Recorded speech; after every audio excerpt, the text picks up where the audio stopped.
Time for nature. That's this year's theme for World Environment Day. And that's exactly what we're doing. We're taking out some time for nature. Shey and I, we've decided to do something really exciting for World Environment Day. We've actually taken out the time to meet up with two fantastic individuals who've done so much for our environment, for our nature, for wildlife. What do you think, Shey? I think we're excited to have a chat with both of them. We have Anjali Watson and, of course, Dr. Kittle with us. Hi. Hello. Thank you for having us here with us. Yes. I know, we Yes. got it right. You know, they're, of course, both the co-founders of the Wilderness and Wildlife Conservation Trust. So it's WWCT. Yeah, right. Okay. And I know we've all been through the COVID period, and we're still living that. How's it been trying to work from home and still keep this entire thing going? How's it been for the both of you? So it's been challenging on one front because obviously a lot of our work is in the field, and so we can't get to our field sites. Luckily, we do a lot of remote camera work at the moment, so those don't need our presence, so that's helped a bit, but still there's some outstanding stuff on that front. On the other side, it's actually allowed me to do a lot of the work that piles up on your to-do list, right. that it keeps getting put off and put off and put off, so I've got some analysis and writing and stuff, which this time period has allowed us to do, so that's been the positive side. But was it just leopards? Was that? No. So I mean, obviously, before leopards, we work with other species, in other countries Primates. as well. Primates. I read about Yes. that. Yeah. Primates. Sea turtles sloths. here as well. Wow. Sloths. Primates in South America. Obviously, his PhD work is lions and hyenas. I helped with that. Wolves before that. So it's been a full gamut of stuff. I don't know. I guess leopards here is because I always love leopard. I think it might be a good time to put out the fact that for a lot of people here today, especially in light of recent events and so on with leopards, is that they're afraid, and often they're afraid because they don't know.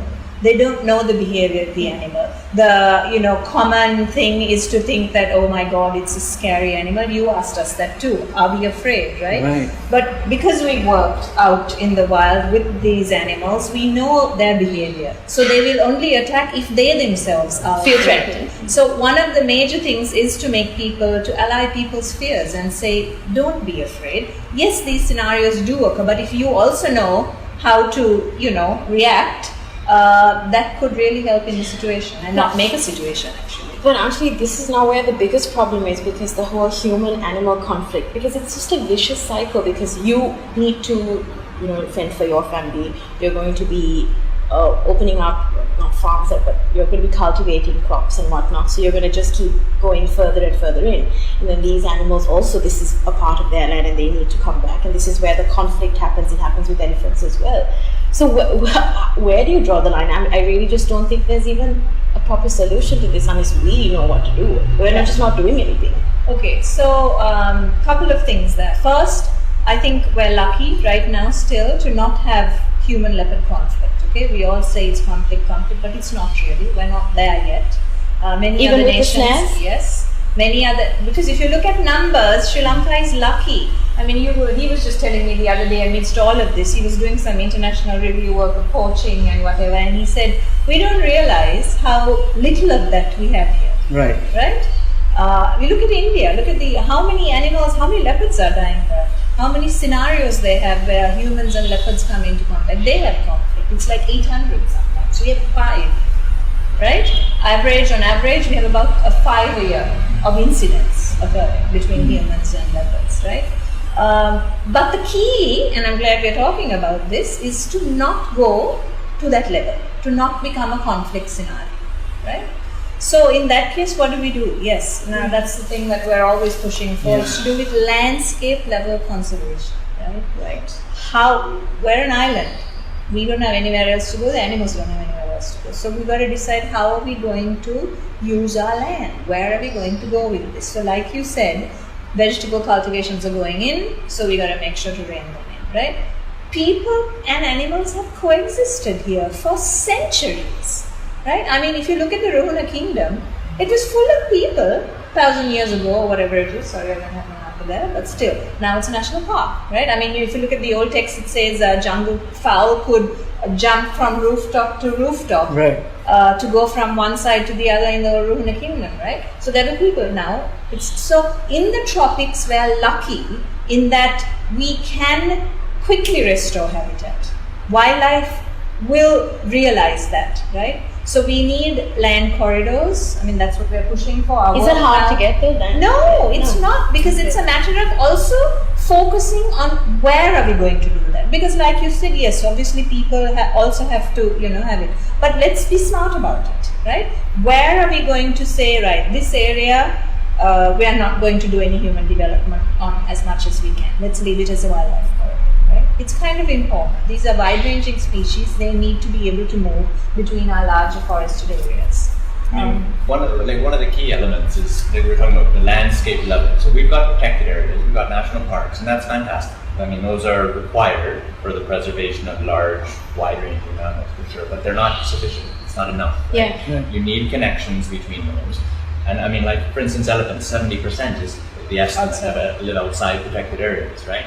Leopards might not be quite so much, but it's still a significant portion live outside protected areas. So these are the key places where people and wildlife share space. And so that's where the effort really needs to go into coming up with ways they can do that effectively. It's coexistence paradigm.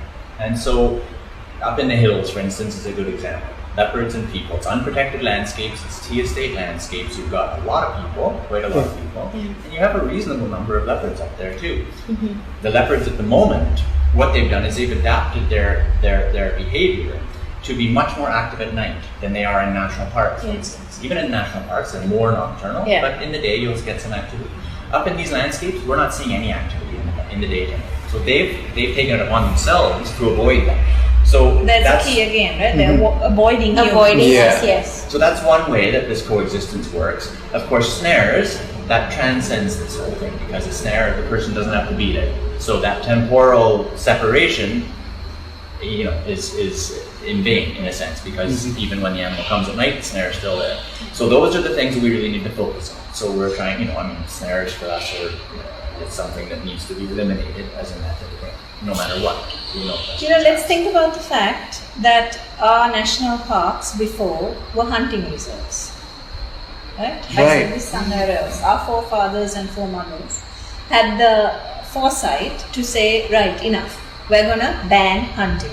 Many other countries don't have this, right? They still hunt. Europe, North America, everyone, they still hunt. Yeah. We don't have that here. Yes. And having worked in these countries, let me tell you, it was a huge mental thing for me to know that I'm out there and there's a hunter out there, and that as a researcher you have to wear a big bright orange thing saying, don't shoot me, don't make me I'm not a bear, I'm not a mountain lion or a moose, so we are ahead already. So why not? We can make that decision now too. We ban hunting, we ban trap guns. Right? I mean, at that time when they banned, it's banned anyway. It's banned anyway. It's just a matter of making everybody aware. Yeah, exactly. Right? Exactly. So it's a matter of a societal change. Things move. We hopefully evolve as a society. So we can do this. Incredibly enlightening, and it also gets quite frustrating, I'm sure, when you're a wildlife conservationist. Yeah, what are some of the challenges that you face on a daily? One of the biggest challenges, and this whole month where we've had these leopards get caught to snares and we've had these deaths, is the fact that sometimes you're saying the same thing over and over again. Mm-hmm. And I mean, we look at each other and we say, my gosh, are we just banging our head against a wall? We're just doing this again. We did this in 2016 when we had 8 leopards caught in snares and killed. We're doing it now. Of course, having said that, you also have to realize that these are particular scenarios that cause this, right? This is, we feel, the lockdown. It's the curfew, people going back, requiring food. In 2016, there was a drought in the Central Highlands. So these environmental human-caused scenarios can cause these kinds of situations, right? So it's important for us to realize that. It's not like, oh my God, these leopards are being killed on a daily basis every day throughout the year. It's not, right? So that's important. The second thing for me sometimes is that people forget.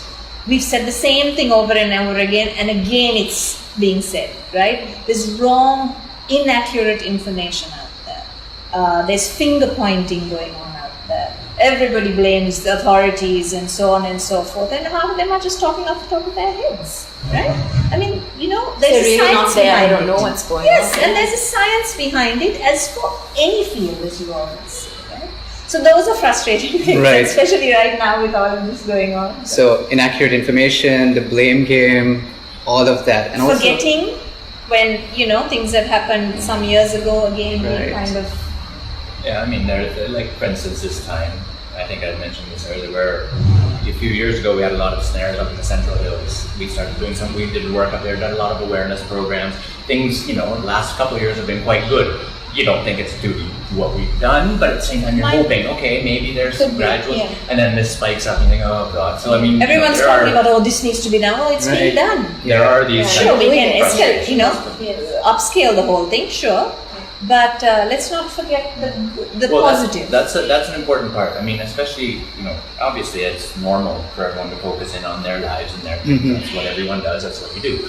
But looking at a global perspective again, I mean, Sri Lanka is a fantastic place to work in this kind of field because there's kind of a conservation ethic built into the system, right? Whether it's from the religion or people's long time sharing of space. So you're already a big, at least one step up on a lot of places where there's like the viewpoint is conflict, right? I mean, and you see that in a lot of parts in Africa, for We instance. worked in 4 there's a lot of continents, Wow. so we can say this There's a lot with of some issues. With pride. surety. I feel really good when you say this because Yes, it's not it's something true. Well, it's important to That's remember. what we misinformed. need to remember. And we have to remind ourselves a lot too, because we get caught up in the minutiae and kind of get frustrated. The and you blame kind of game. step back and think, how many elephants are there in this small island? How many leopards? How many people? And there's this many incidents. It's not bad. It's not as you gotta much. try and get still. it better, make sure it doesn't get worse, all that kind of stuff. But I think we need to be appreciative of what we have. Exactly, Yes. because then you can also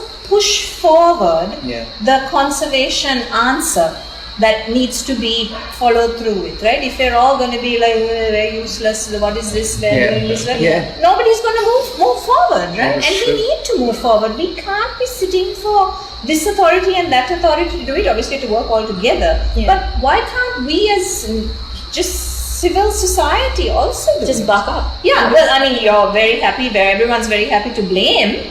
So why don't we do the other side and do also? I walked in here and I'm not going, if I leave this place, now I have more information. You have an improved perception. Exactly.